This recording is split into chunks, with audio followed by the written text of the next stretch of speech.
إن الحمد لله نحمده ونستعينه ونستغفره ونعوذ بالله من شرور أنفسنا ومن سيئات أعمالنا من يهده الله فلا مضل له ومن يضلل فلا هادي له وأشهد أن لا إله إلا الله وحده لا شريك له وأشهد أن محمدًا عبده ورسوله يا أيها الذين آمنوا اتقوا الله حق تقاته ولا تموتن إلا وأنتم مسلمون يا أيها الناس اتقوا ربكم الذي خلقكم من نفس واحدة وخلق منها زوجها وبث منهما رجالا كثيرا ونساء واتقوا الله الذي تساءلون به والأرحام إن الله كان عليكم رقيبا يا أيها الذين آمنوا اتقوا الله وقولوا قولا سديدا يصلح لكم أعمالكم ويغفر لكم ذنوبكم ومن يطع الله ورسوله فقد فاز فوزا عظيما أما بعد فإن خير الحديث كتاب الله وخير الهدي هدي محمد صلى الله عليه وسلم وشر الأمور محدثاتها وكل محدثة بدعة وكل بدعة ضلالة وكل ضلالة في النار أعوذ بالله من الشيطان الرجيم يا أيها الذين آمنوا أطيعوا الله وأطيعوا الرسول ولا تبطلوا أعمالكم بزرگوں اور دوستو، دینی بھائیوں، دین جیسا کہ آپ جانتے ہیں ان حکموں کی بجا آوری کا نام ہے جو اللہ رب العالمین نے اپنے رسول کے ذریعے ہمیں عطا کیا ہے، اور دین اوامر حکموں کی بجا آوری اور منع کردہ چیزوں سے باز رہنے کا نام ہے۔ واجبات و فرائض کی ادائیگی جتنی ہمارے لیے ضروری ہے اتنے ہی حرام اور ممنوع چیزوں سے اجتناب بھی لازمی ہے۔ کوئی واجبات و فرائض کو تو انجام دیتا ہو لیکن حرام بھی کرتا ہو، اگر ایمان سلامت ہے، اس کا توحید سلامت ہے، تو وہ مومن فاسق ہے، فاجر مومن ہے۔ مومن کامل ہونا اگر چاہتا ہے تو واجبات و فرائض کی بجا آوری کے ساتھ ساتھ حرام اور منہیات اور مکروہات سے اجتناب کرنا ہو۔ ظاہر ہے کہ اسلام پر گامزن رہنا اور اسلامی حکموں کو بجا لانا اور اللہ کی منع کردہ چیزوں سے باز رہنا کوئی آسان کام نہیں ہے، اس کے لیے بڑی محنت اور مشقت کی ضرورت ہے۔ 5 وقت کی نماز کا جماعت سے اہتمام کرنا، مسجد میں آ کر اگر عذر نہ ہو تو وہ سال کے کسی دن میں بھی اگر رمضان پڑے، لمبے سے لمبے دن کے اندر بھی پڑے، تو اللہ کا فرض سمجھ کر کے ثواب کی نیت سے، مغفرت گناہ کی نیت سے روزہ رکھنا، محنت اور مشقت سے کمائے ہوئے مال کی زکوٰۃ دینا، اور اگر مالدار ہو تو لاکھوں روپے خرچ کر کے حج کرنا جیسی عبادت محنت اور مشقت اور کلفت کو چاہتی ہے۔ اگر آپ جنت میں جانا چاہتے ہیں تو اللہ نے کہ نبی نے فرمایا حفت الجنت بالمکارہ، جنت گھیری گئی ہے پرمشقت اعمال کے ذریعے۔ جب پرمشقت اعمال انجام دیں گے تب جنت کی راہ کھلے گی، جنت میں جانا آپ کے لیے آسان ہوگا۔ لیکن اللہ نے جہنم کو گھیر دیا ہے شہوات سے، بری خواہشات کے پیچھے لگ جائیے، اور اگر بری خواہشات کو انجام دینے لگیے جہنم میں جانے سے کوئی آپ کو نہیں روکے۔ تو گویا کہ خواہشات کی تکمیل، بری خواہشات کی تکمیل، بری خواہشات کی انجام دہی جہنم میں جانے کا ذریعہ ہے، اور اعمال کی بجا آوری جو پرمشقت ہے ان اعمال کی بجا آوری آپ کے لیے جنت کا دروازہ کھولنے کا سبب بنے گی۔ اس کے لیے آپ کو اپنے نفس سے جہاد کرنا ہوگا، شیطان سے جہاد کرنا پڑے گا جو آپ کا کھلا ہوا دشمن ہے، ہر قدم پر آپ کو نیکی کے راستے سے بہکانا چاہتا ہے، یا بہکانا ہی اس کا اصل کام ہے۔ ان الشیطان لکم عدو فاتخذوہ عدوا انما یدعو حزبہ لیکونوا من اصحاب السعیر، وہ اپنے تمام چیلے چپاٹوں کے ساتھ چاہتا ہے کہ تم کو جہنم کی راہ پہ لگا دے۔ بہرحال جتنا ضروری ہے ایک مومن کے لیے اعمال کی بجا آوری اور گناہوں سے اجتناب، اتنا ہی ضروری ایک مومن کے لیے یہ بھی ہے کہ وہ اپنے عملوں کو ضیاع اور بطلان سے بچائے۔ ایسا کوئی عمل نہ کرے، ایسا کوئی عقیدہ نہ رکھے، ایسی کوئی بات زبان سے نہ نکالے جس سے اس کا ایمان خطرے میں پڑ جائے، جس سے اس کی کمائی ہوئی نیکی ضائع اور برباد ہو جائے۔ اس سے بڑی مصیبت اور کیا ہوگی کہ ہماری کھیتی تباہ ہو جائے، فصل تیار ہے لیکن برباد ہو جائے، آفت آ جائے۔ تو عملوں کے لیے بھی آفتیں ہیں، بہت سارے اعمال، بہت سارے اقوال اور اعتقادات ایسے ہیں جن کا اگر آدمی ارتکاب کرتا ہے تو زندگی بھر کی نیکی اس کی برباد ہو جاتی ہے۔ اس سے بڑی مصیبت اور بلا اور کیا ہو سکتی ہے کہ آدمی کی نیکی ضائع ہو جائے۔ تو ایمان اور اعمال کی حفاظت بھی ہمارے لیے انتہائی ضروری ہے۔ علماء نے بہت تفصیل سے بیان کیا ہے، اور ظاہر ہے کہ جمعہ کے خطبے کا دامن بہت وسیع نہیں ہوتا ہے، میں چند باتیں آپ کے سامنے ذکر کروں گا جن سے ہمارے اعمال اور ایمان ضائع اور برباد ہو جاتے ہیں۔ چنانچہ اس میں جو بنیادی چیز ہے، چند بنیادی چیز جن کا میں ذکر کرنا چاہتا ہوں، ان میں ایک بڑی چیز ہے، اللہ محفوظ رکھے ان تمام چیزوں سے، بنیادی ہے ردت۔ آدمی مرتد ہو جائے، نعوذ باللہ، اسلام لانے کے بعد مرتد ہو جائے، پیسے کی لالچ میں ہو یا کسی عورت کے فتنے میں پڑ کے اپنے ایمان کا سودا کر دے، وہ عورت اس کو کہے کہ دھرم بدلو، اسلام چھوڑو، تب تم اس سے شادی کر لو گے، تو کسی عورت کی لالچ میں پڑ کے، دنیا کی دولت کے لالچ میں پڑ کے اگر آدمی اپنے مذہب اسلام کو، جو اللہ کا ایک واحد پسندیدہ دین ہے، اگر چھوڑتا ہے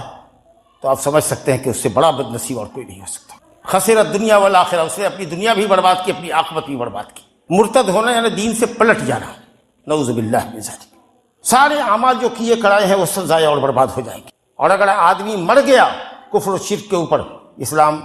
کے علاوہ دین پر جو اس نے اختیار کیا ہے، کسی لالچ میں آ کے یا کسی فتنہ میں پڑ کے یا کسی دباؤ میں آ کر کے اگر اس نے اپنا دین بدل دیا ہے تو پوری زندگی کی نیکی اس کی اکالت ہو جائے گی۔ اللہ تعالیٰ فرماتا ہے وَمَن يَرْتَدِدْ مِنْكُمْ عَنْ دِينِهِ فَيَمُتْ وَهُوَ كَافِرٌ وَمَن يَرْتَدِدْ مِنْكُمْ عَنْ دِينِهِ فَيَمُتْ وَهُوَ كَافِرٌ فَأُولَٰئِكَ حَبِطَتْ أَعْمَالُهُمْ فِي الدُّنْيَا وَالْآخِرَةِ وَأُولَٰئِكَ أَصْحَابُ النَّارِ هُمْ فِيهَا خَالِدُونَ۔ سورہ بقرہ میں اللہ تعالیٰ نے فرمایا وَمَن يَرْتَدِدْ مِنْكُمْ عَنْ دِينِهِ، تم میں کا جو کوئی اپنے دین سے پھرے گا اور مرے گا اس حال میں کہ وہ کافر ہو کے مرے گا،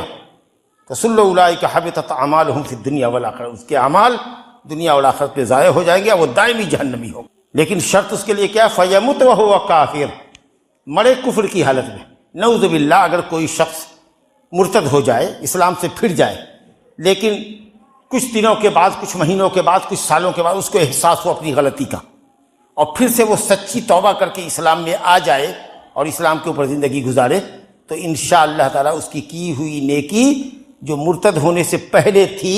وہ سب واپس اس کے اکاؤنٹ میں آ جائے گی۔ اللہ اکبر۔ اگر کسی شخص نے مان لیجئے کہ اپنی جوانی اللہ کی عبادت میں گزاری، لیکن ادھیر پر میں نعوذ باللہ وہ مرتد ہو گیا، پھر بڑھاپے میں اس نے توبہ کر لیا، تو جو نیکی مرتد ہونے سے پہلے کی تھی وہ سب اس کے عمل میں واپس آ جائے گی، اس کے نام اعمال میں واپس ہو جائے گی، کیونکہ یہ شرط اللہ نے لگائی ہے وَمَن يَرْتَدِدْ مِنْكُمْ عَنْ دِينِهِ فَيَمُتْ وَهُوَ كَافِرٌ، دین سے مرتد ہو جائے اور مرے درا حالے کہ وہ کافر ہو، کفر کی حالت میں اس کی موت ہوگی، تو اس کے اعمال ضائع اور برباد ہو گئے۔ لیکن اگر توبہ کر کے وہ پلٹ گیا اسلام کی طرف، پھر اس نے اسلام کو دوبارہ سے قبول کر لیا اور سچے دل سے قبول کر لیا، اس پر گامزن رہا، تو نیکی ضائع اور برباد ہونے سے بچ گئی۔ ایک مقام پر اور اللہ تعالیٰ نے فرمایا سورہ مائدہ میں وَمَن يَكْفُرْ بِالْإِيمَانِ فَقَدْ حَبِطَ عَمَلُهُ وَهُوَ فِي الْآخِرَةِ مِنَ الْخَاسِرِينَ، جو ایمان کا انکار کر دے، اسلام کا انکار کر دے، تو اس کے اعمال برباد ہیں۔ وَمَن يَكْفُرْ بِالْإِيمَانِ فَقَدْ حَبِطَ عَمَلُهُ، اس کا عمل ضائع اور برباد، اور وہ آخرت میں گھاٹا اٹھانے والا ہوگا، یعنی اگر اسی عقیدے پر مر گیا، اسلام سے پھرا ہوا ہی مر گیا، تو دائمی جہنمی ہوگا۔ اب بہت سی چیزیں ہیں مرتد ہونے کی، کچھ چیزیں جیسے کہ آدمی زبان سے کچھ ایسی بات نکالے جس سے اس کا ایمان ضائع ہو جائے، اس کا عمل برباد ہو جائے، اللہ رسول کو گالی دیتے، بہت سے لوگ ہیں اللہ کو گالی دیتے، رسول کو گالی دیتے ہیں، دین اسلام کو گالی دیتے ہیں، فرشتوں کو گالی دیتے ہیں۔ یا اسی طریقہ سے اگر کوئی غیر اللہ کے سامنے سجدہ ریز ہو، کسی صنم کے سامنے، کسی قبر کے سامنے، کسی شجر و حجر کے سامنے اگر وہ سجدہ کرتا ہے، سجدہ تذلل عاجزی اور گریے زاری والا سجدہ جو ہم اللہ کے لیے کرتے ہیں، اگر وہ سجدہ غیر اللہ کے لیے کوئی کرے تو مرتد ہو جائے۔ اسی طریقہ سے اگر کوئی یہ سمجھتا ہے کہ اسلام میں نماز فرض نہیں ہے، کہ زنا کاری حلال ہے، لا الہ الا اللہ، زنا کاری کو ہم حرام نہیں سمجھتے، چوری جائز ہے، شراب نوشی جائز ہے، کہے کہ روٹی حرام ہے، اگر اس طرح کا نظریہ رکھتا ہے اسلام سے مرتد ہے۔ کوئی کہے ہمیں شک ہے قیامت کے اوپر ہوگی کہ نہیں ہوگی، ڈاؤٹ ہے، رسول اللہ صلی اللہ علیہ وسلم کی رسالت میں شک ہے، ظاہر ہے یہ تمام چیزیں آدمی کو اسلام سے خارج کر۔ دوسری اہم چیز جو اسی سے ملتی جلتی ہے وہ شرک ہے۔ شرک کیا ہے؟ اللہ تعالیٰ کی ربوبیت، اللہ کی الوہیت اور اللہ کے نام اور صفات میں دوسرے کو شریک کرنا۔ سارے مسلمان کا عقیدہ یہ ہونا چاہیے اور ہونا ہے، بغیر اس کے مسلمان نہیں ہے، کہ اللہ ایک اکیلا تنہا خالق مالک رازق ہے اور کائنات کی تدبیر چلا رہا ہے، ایک پتا بھی اس کی اجازت کے بغیر نہیں گرتا، پوری کائنات کا سروے سروا خالق مالک رازق مدبر اللہ سبحانہ۔ یہ اقرار تو اہل مکہ کو بھی تھا، لیکن اگر کوئی کہے نا بزرگان دین بھی کائنات میں تصرف کرتے ہیں، جیسے گمراہ صوفیوں کا عقیدہ ہے، مرنے کے بعد بھی کائنات میں تصرف کرتے ہیں، ان کی دخل اندازی ہے، یہ ان کی کرامت ہے، جیتے زندگی تو کچھ ایک چٹی نہیں پیدا کر سکتے تھے، آج تم کو بال بچہ دے دیں گے۔ تو اگر آپ یہ عقیدہ رکھتے ہیں کسی کے تعلق سے کہ اللہ کے علاوہ بھی کوئی خالق ہے، رازق ہے جو آپ کو روزی دے گا، تو یہ شرک ہوا کس چیز میں؟ اللہ کی ربوبیت میں۔ اللہ اکیلا رب ہے۔ رب بولے تو خالق، مالک، رازق، مدبر، کائنات کی تدبیر کرنے والا۔ یہ تو وہ شرک ہے جو مکے والوں کا بھی شرک نہیں تھا۔ یہ فرعون گل تھیتری کرتا تھا، انا ربکم الاعلی، میں سب سے بلند رب ہوں، اپنے کو رب کہتا تھا۔ باقی اس کے علاوہ دیکھیے کسی نے بھی رب اپنے کو نہیں کہا، وہ بھی زبان ہی سے کہتا تھا، قرار نفس سے، دل کی گہرائی سے وہ بھی مانتا تھا کہ کائنات کا خالق کوئی اور ہے۔ چہ جائے کہ آپ یہ کہتے ہیں کہ اولیاء کرام کائنات میں تصرف کرتے ہیں، کسی کو دینے اور کسی کو روکنے پر قادر ہیں، اولاد دیتے ہیں، روزی دیتے ہیں، شفا اور صحت دیتے ہیں، جس کی خاطر لوگ بھاگتے دوڑتے ہیں قبروں کے سامنے، مزاروں کے سامنے سر و سجود نظر آتے ہیں۔ تو یہ ہوا شرک فی الربوبیت۔ اسی طریقے سے شرک فی العبادت، اللہ کا ہی حق ہے، جو اکیلا خالق اور مالک رازق ہے، وہی بندگی کا اکیلا مستحق ہے، لیکن بہت سارے لوگوں کو دیکھیے اللہ کے علاوہ کو پکار رہے ہیں، بزرگوں کے نام کی دہائی دے رہے ہیں، رکوع اور سجدہ کر رہے ہیں قبروں پر، نذر و نیاز چڑھا رہے ہیں، بسم اللہ کر کے ذبح تو کر رہے ہیں، لیکن مقصد یہ ہے کہ یہ بکرا بزرگ کے لیے، فلاں پیر کے لیے۔ واللہ کھلا ہوا کفر ہے، کفر اعظم ہے، شرک اکبر ہے، آدمی مسلمان نہیں رہتا۔ عبادت صرف اللہ کا حق ہے، جس کا اقرار ہم کرتے ہیں، اشہد ان لا الہ الا اللہ، اللہ کے سوا کوئی معبود ہے۔ اور عبادت کیا ہے؟ ہر وہ قول و عمل جس سے اللہ راضی اور خوش ہو، جس کے کرنے پر ثواب عطا کرے، اگر شریعت کے مطابق ہے وہ عبادت ہے۔ نماز، روزہ، حج، زکوٰۃ کے علاوہ خوف، امید، توکل، بھروسہ، ساری کی چیزیں عبادت ہے۔ اگر آپ یہ دوسرے سے رکھتے ہیں، دوسرا بھی ہمارا کوئی نقصان کر دے گا، یہ بزرگ اگر اس کے قبر پر چڑھاوا نہیں چڑھایا تو ہمارے بچے کو مار ڈالے گا، اعوذ باللہ من ذلک۔ یہ کیا ہے؟ یہ شرک فی العبادت ہے، شرک فی الربوبیت ہے۔ کیا آپ خالق، مالک، حیات اور موت کا مالک اللہ کے علاوہ کو بھی سمجھتے ہیں؟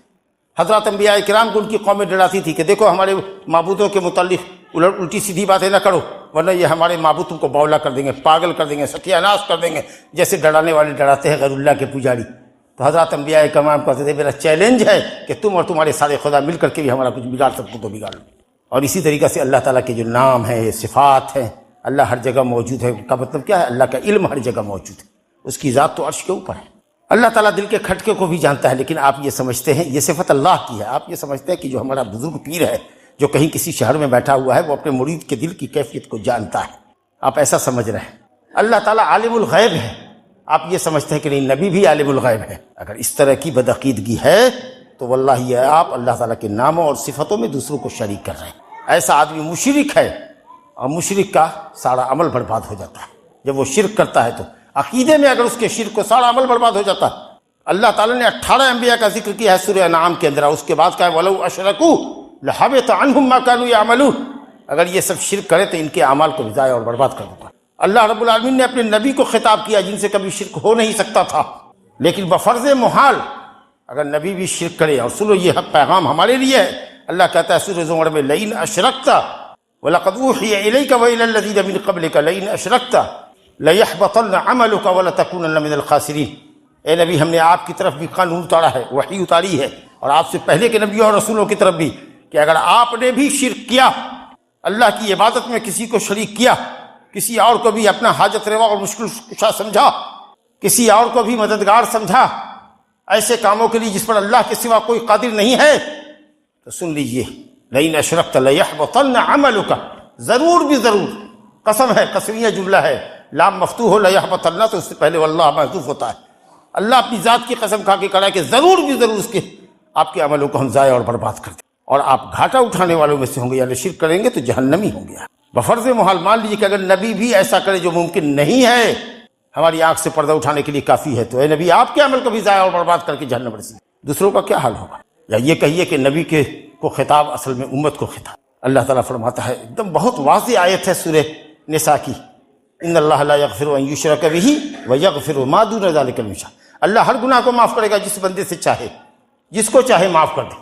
یہ اس کا فضل ہوگا، جس کو چاہے پکڑے اس کے گناہ کی سزا میں، لیکن نہ معاف کرے گا تو مشرک کو معاف نہ کرے گا جو شرک کرتا ہے۔ اب مشرک صرف بت پوجنے والے نہیں، مشرک وہ بھی جو اللہ کے علاوہ کسی کو حاجت روا اور مشکل کشا سمجھ کے پکارتا ہے، جو کسی نبی اور بندے صالح کی قبر پر سجدہ کر رہا ہے، جو اس سے مانگ رہا ہے یا اس کو وسیلہ بنا رہا ہے۔ مشرکین مکہ پوچھتے نہیں تھے اپنے ماں بزرگوں کو، کہتے تھے کہ یہ ہمارے وسیلہ ہے۔ اللہ کے بندے نیک بندے ہیں، ہماری حاجت کو اللہ پر پیش کرنے والے ہیں، ان سے نہیں مانگتے تھے، صرف وسیلہ بناتے تھے۔ ما نعبدہم الا لیقربونا الی اللہ زلفی، یہ ہم کو اللہ سے قریب کر دے، بزرگان ہیں اس لیے ہم ان کو پکارتے ہیں کہ یہ ہمارا کام کروا دے۔ سفارشی بناتے ہیں تب تو کافر ہوئے وہ، یہاں تو کہتا ہے کہ بابا آپ ہی دے دیجیے، آپ کے ہاتھ میں کیا نہیں ہے، ہم یہاں سے خالی نہیں جائیں گے، آپ نے لوگوں کی بگڑی بنائی ہے، ہماری بھی بنا دیجیے۔ تو ڈائریکٹ آپ اس سے مانگ رہے ہیں یا مانگنے والے مانگ رہے ہیں؟ سوچیے کتنا بڑا یہ شرک ہے۔ تو مشرک کا کوئی عمل اللہ تعالیٰ قبول نہیں فرماتا ہے۔ حبط عنہم ما کانوا یعملون، تمام اعمال کو اللہ تعالیٰ ضائع اور برباد کرتا ہے۔ اس لیے اگر آپ چاہتے ہیں کہ آپ کا عمل محفوظ رہے، نماز روزہ حج زکوٰۃ آپ کا محفوظ رہے، خبردار خبردار شرک جیسے پلید گناہ سے ضرور اجتناب کیجیے، ورنہ شرک اور ایمان اکٹھے نہیں ہو سکتے۔ اسی طریقے سے میرے بھائی اور بزرگوں دوستوں، جیسا کہ میں نے عرض کیا، دین کا مذاق اڑانا، اسلام کا مذاق اڑا رہے، اسلامی تعلیم کا مذاق اڑا رہے۔ کیا اٹھی بیٹھی کرتے ہو نماز کو؟ کیا اٹھی بیٹھی کرتے ہو؟ اٹھی بیٹھی ہے، بکواس ہے، اس کے علاوہ کچھ ہے؟ آپ ایسا کہہ رہے ہیں۔ صحابہ کرام کا مذاق اڑا رہے ہیں۔ کچھ منافقین تھے، جانتے ہیں، غزوہ تبوک کے موقع پر ایسے ہی چل رہا ہے قافلہ، تو کہہ رہے کرے سب سے بڑے پیٹو محمد صلی اللہ علیہ وسلم کو اور آپ کے جانثار صحابہ کو منافقین کہہ رہے ہیں غزوہ تبوک کے موقع پر کہ ہم نے اتنا بڑا پیٹو، اتنا بڑا بزدل کم اور سست کاہل اور ملاقات کے وقت، دشمنوں سے ملاقات کے وقت بھگوڑا نہیں دیکھا۔ کس کو کہہ رہے ہیں؟ محمد صلی اللہ علیہ وسلم کو اور آپ کے صحابہ کرام۔ ایک مسلمان سن رہا تھا، ڈاٹا کیا بدتمیزی کرتا ہے، ہم جاتے ہیں نبی صلی اللہ علیہ وسلم کی خدمت پہ کہنے کے لیے، تو سمجھ گیا کہ اب تو راز کھل جائے گا۔ وہ بھی پیچھے سے منافق آیا، کٹ دلیل یا کٹ حجتی کرے کہ نہ ہم نے کیا تھا یا نہیں کیا تھا یا ایسا نہیں۔ جب پہنچا شکایت کرنے والا اور اس کے پیچھے وہ بکواس کرنے والا، تو اس سے پہلے رب العالمین نے آیت اتار دی، اور جب کہا کہ یا رسول اللہ اس طرح، یا رسول اللہ نہیں ہم تو ایسے ہی ہنسی مذاق میں راستہ پار کرنے کے لیے کہہ رہے تھے، ہنسی مذاق میں کر رہے تھے، ہم ایسا بالکل بدتمیزی کا ہمارا ارادہ نہیں تھا۔ نبی صلی اللہ علیہ وسلم کی اونٹنی کا پیٹی پکڑے ہوئے، چمڑا جو پیٹی ہوتا ہے جس میں پالان شتر باندھا جاتا ہے، اس کو پکڑے ہوئے لٹکا ہوا ہے، پاؤں اس کا گھسٹ رہا ہے اور کہہ رہا ہے یا رسول اللہ معاف کر دیجیے، ہم سے غلطی ہو گئی، ہم تو ایسے ہی مذاق میں بولے تھے۔ تو اللہ تعالیٰ کہتا ہے، اور آپ یہ آیت تلاوت کر رہے ہیں، قل اب اللہ وآیاتہ ورسولہ کنتم تستہزئون لا تعتذروا قد کفرتم بعد ایمانکم، کیا اللہ اور اس کا رسول اور اس کی آیات ہی تمہارے مذاق کے لیے رہ گئے ہیں اور کوئی مذاق کے لیے نہ ملا تھا؟ اللہ کے ساتھ مذاق کر رہے ہو، رسول کے ساتھ مذاق کرتے ہو، اللہ کی آیتوں کی کھلی اڑاتے ہو، اور اس کے بعد کہتے کہ ایسے ہی مذاق میں کر لیا رہا، کبھی ایسا نہیں ہو سکتا، یہی رہ گئے ہیں۔ ارے پہلے سے بے ایمان، دل میں تو کافر تھا ہی، منافق تھا، دل میں کفر چھپائے ہوا تھا، زبان سے کلمہ پڑھتا تھا، آج تو زبان سے بھی یہ لفظ بول کر کے تو ظاہر میں بھی کافر ہو۔ لا تعتذروا، اب عذر مت پیش کرو، بہانہ مت تلاشو، قد کفرتم، تم نے انکار کرے، کفر کر لیا ایمان کے بعد۔ ایمان کا پہلے زبانی جمع خرچ تھا تمہارا، وہ بھی آج تمہارا باطل ہو گیا تمہاری زبان سے۔ تو کوئی مسلمان اسلامی تعلیم کا مذاق اڑاوے، کوئی ختنے کا مذاق اڑاوے، کوئی داڑھی کا مذاق اڑاوے، کوئی عورتوں کے حجاب کا مذاق اڑاوے، کوئی کچھ اڑاوے، کوئی کچھ اڑاوے، کوئی نماز روزہ کا مذاق اڑاوے، وہ مسلمان ہو سکتا ہے اور اس کا اسلام سلامت رہے گا؟ اور ایک بڑی بات جو عمل کے اندر آپ کو بتانا چاہتے ہیں کہ عملوں کے اندر ایک بڑا عمل ہے نماز۔ آپ جانتے ہیں کہ ارکان اسلام میں ایک اہم رکن کیا ہے؟ نماز، روزہ، حج، زکوٰۃ۔ کلمہ پڑھنے کے بعد اشہد ان لا الہ الا اللہ واشہد ان محمدًا عبدہ ورسولہ، جب یہ پڑھتے ہیں تو آپ مسلمان ہو جائیں۔ اس کے بعد 4 چیزیں آپ پر اور فرض ہیں جو عملی ہیں، عمل کرنا ہے۔ نماز جو یومیہ 5 وقتہ عبادت ہے آپ کی، روزہ جو سال میں 1 مرتبہ آتا ہے، زکوٰۃ جو سال میں 1 مرتبہ دینا پڑتا ہے، سوائے کھیتی اور باغ کی پیداوار کے، انگور اور کھجور کے اور دھان گیہوں کے جو ہم لوگ اپجاتے ہیں، کہ یہ جب فصل تیار ہوگی اور زکوٰۃ کی مقدار کو پہنچے گی تو زکوٰۃ لگتا ہے۔ باقی روپیہ پیسہ کاروبار سونا چاندی والے کو سال میں 1 مرتبہ، اور حج پورے عمر میں 1 مرتبہ مستطیع کے لیے۔ تمام عبادتوں میں سب سے محتم بالشان اور اہم عبادت نماز ہے۔ واللہ اس کے ترک کرنے کو اگر آدمی اس کی فرضیت کا قائل بھی ہو کہ ہاں نماز فرض ہے، لیکن سستی کاہلی سے بڑی صاحب نماز نہیں پڑھ پاتے، جمعہ آ رہا ہے، سن لو اہل سنت والجماعت کے علماء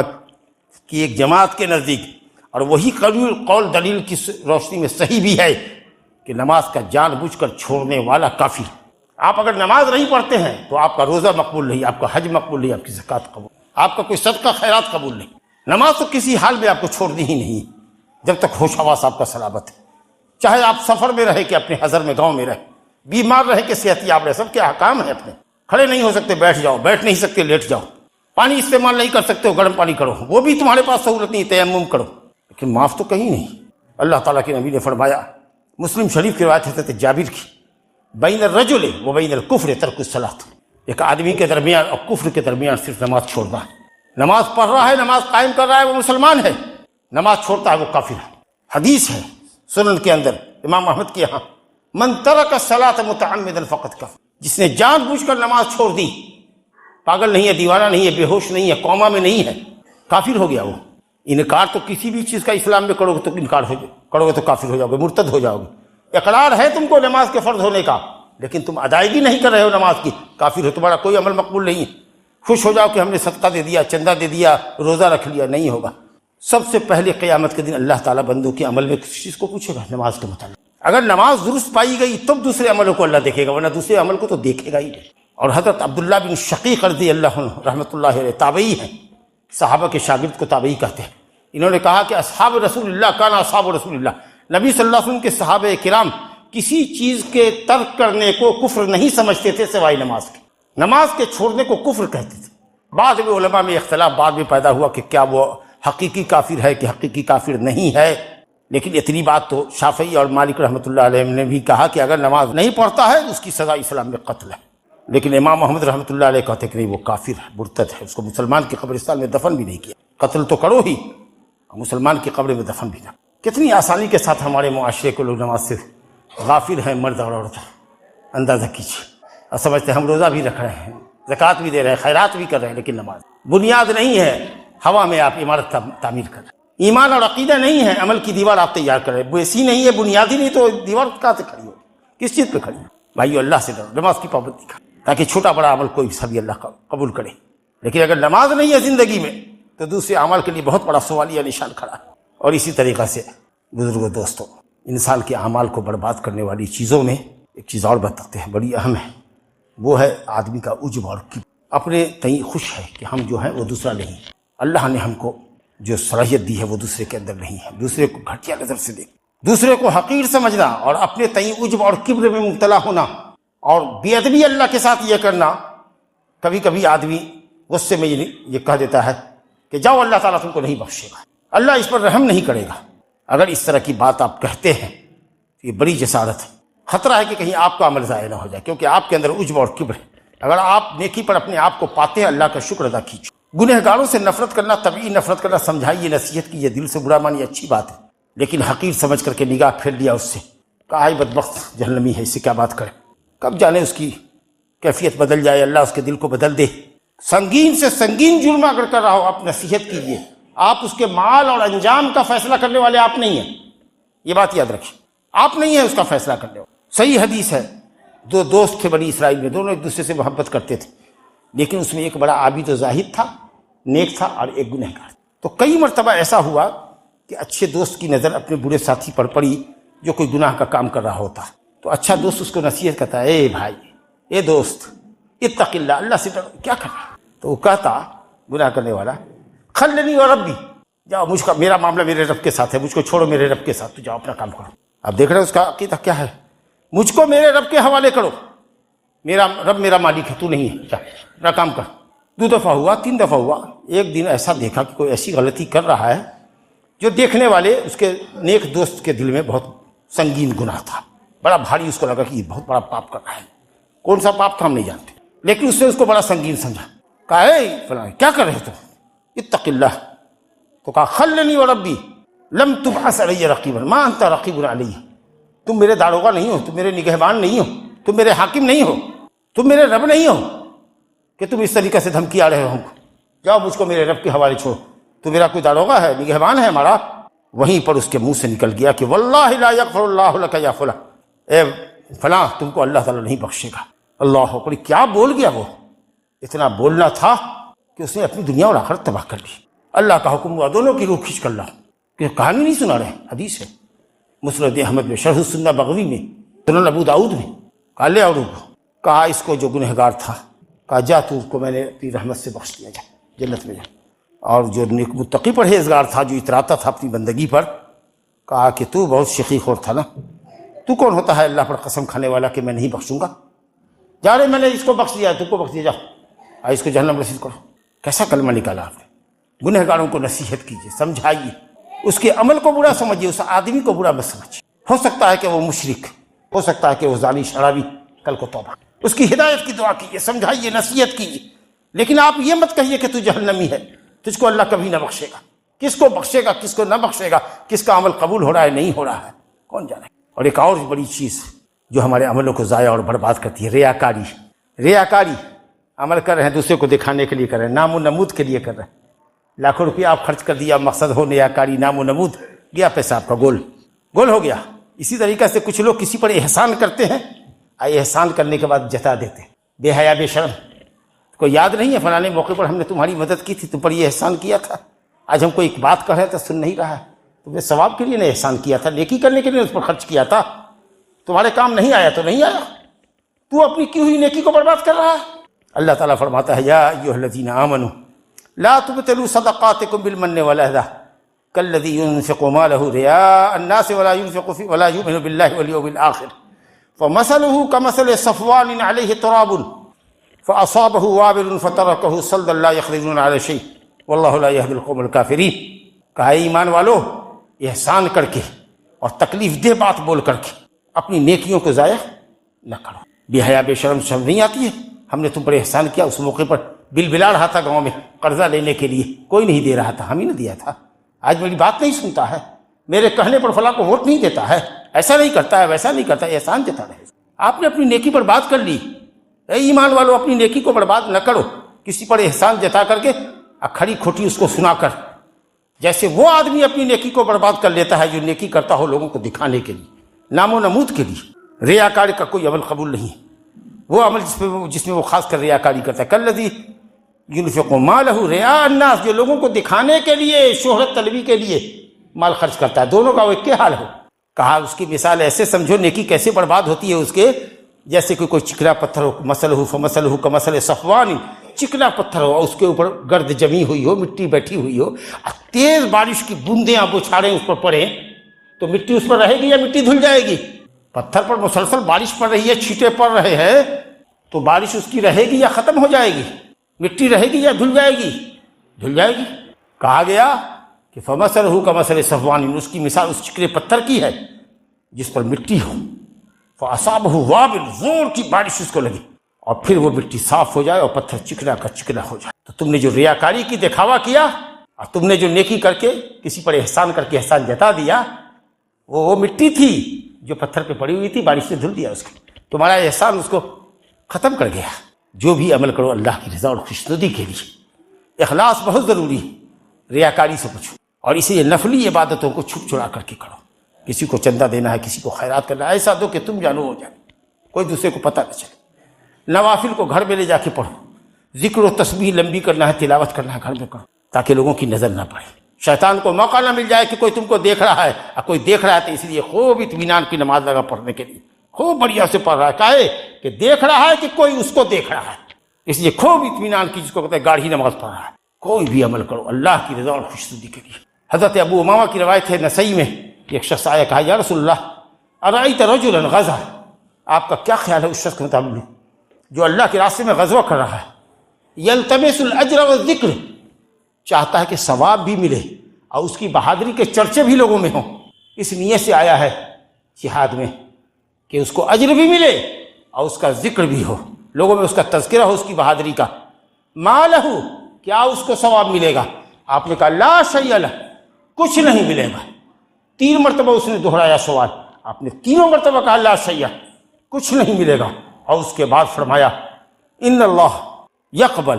من العبد ما کان خالصا وابتغی بہ وجہ اللہ، اللہ تعالیٰ اس عمل کو قبول کرتا ہے جو صرف اس کی رضا اور خوشنودی کے لیے کیا جائے، جس عمل کا کرنے والا اللہ کے چہرے کا دیدار چاہتا ہو، جو مومن کو جنت میں نصیب ہوگا، اللہ کے چہرے کا دیدار چاہتا ہو، جنت چاہتا ہو، اور جنت میں اللہ کا دیدار کرنا چاہتا ہو، اس کو چاہیے کہ اپنا عمل خالص کرے اللہ کی رضا اور خوشنودی کے لیے، ریاکاری سے، نام اور نمود اور شہرت سے۔ میرے بزرگوں دوستو، یہ اور اس کے علاوہ بھی اور بھی چیزیں ہیں جو انسان کے اعمال کو، دین کو، ثواب کو ضائع اور برباد کرتی ہیں۔ بڑی محنت اور مشقت سے ہم آپ عمل کرتے ہیں اور اللہ کی توفیق سے کرتے ہیں۔ عملوں کو بچائیے، عملوں کی حفاظت کیجیے، ایسے ہر قول سے، فعل سے اور عقیدے سے پرہیز کیجیے جو آپ کے ہمارے ایمان کے ضیاع اور بطلان کا، بربادی کا سبب ہو۔ اللہ سے دعا کیجیے کہ اللہ تعالیٰ ایسے اسباب سے جو ہمارے عملوں کو برباد کرنے والے ہیں ان سے بچا، اور نیکیوں کی توفیق عطا فرما، ہمارے قول و عمل کے اندر اخلاص عطا فرما، ریاکاری سے پاک رکھ ہم کو، اور اپنی بندگی کے اوپر ہم کو قائم اور دائم رکھ۔ اللہم یا مقلب القلوب ثبت قلوبنا علی دینک وعلی طاعتک، اے دلوں کو پھیرنے والے ہمیں اپنی بندگی پر، اپنی عبادت پر ثابت قدم رکھ۔ ھذا ما تسمعون واقول قولی ھذا واستغفر اللہ لی ولکم ولسائر المسلمین من کل ذنب فاستغفروہ انہ ھو الغفور الرحیم۔